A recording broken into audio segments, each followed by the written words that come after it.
এখন বাজে সকাল 5টা, 5:30। আমরা যাচ্ছি কলকাতা ঠাকুর দেখতে। এই যে সোনামণিও উঠে রেডি, কিন্তু চোখেও বলছে যে গাড়ি করে যাবে না। আমি বলছি না বাইকে যাবো। বলছি ঠিক আছে তাহলে যাবো। এখন 5টার সময় উঠে বাইকে দাঁড়িয়ে গেছি ঠাকুর দেখার আনন্দে।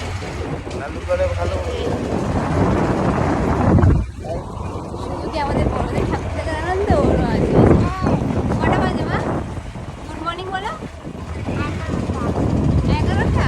দাঁড়িয়ে গুড মর্নিং বলো।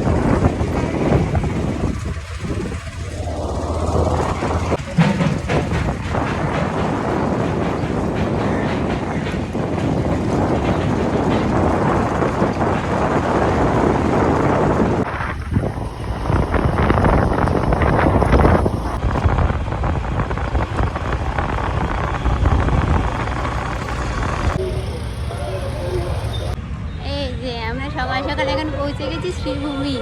রুইও ঘুম থেকে উঠে গেছে আনন্দে। ওর ওইসব ব্যাপার নেই, সকালে রাতে যখন বলবে তখন চলে যাবে। ওরা আমাদের মতোই হয়েছে, বাবা আমার মতোই ঘুরতে পছন্দ করে, তাই তো? হ্যাঁ বলছে সবাই ঘুমাচ্ছে, আশেপাশে দোকানের লোকগুলো বলছে ঘুমাচ্ছে আর স্বপ্ন দেখছে।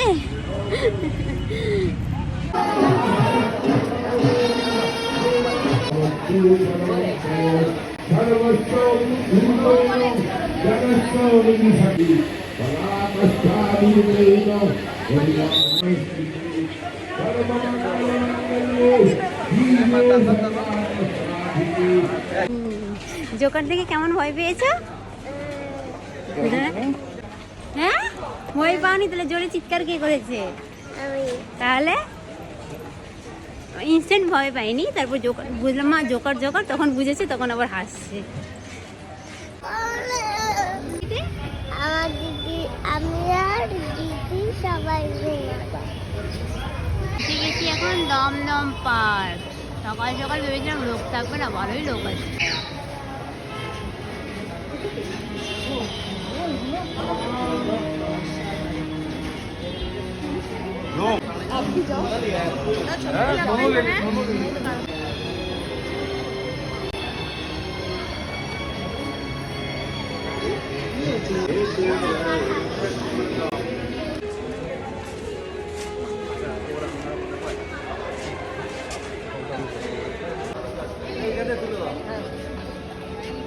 আমাদের করতেই হবে, সে দুর্গা পুজোতে যাই আর যেখানেই যাই প্যান্ডেল করতে এসে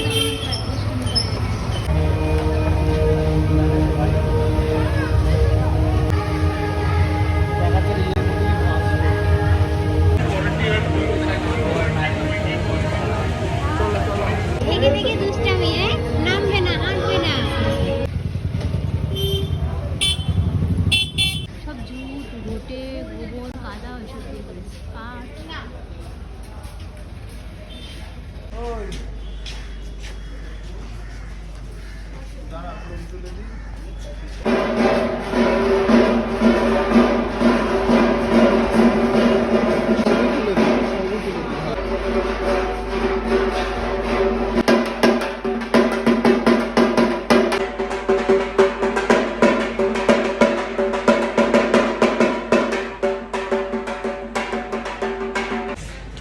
সারাক্ষণ আমার কোলে থাকবে, পুজো দেখতে এসে কোলেই থাকবে।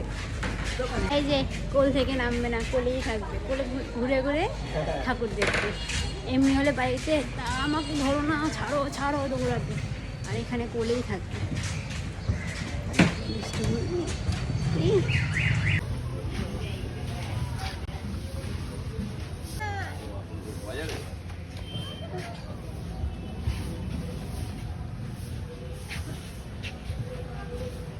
আরেকটু করে থাকতে হবে না, আমি করবো।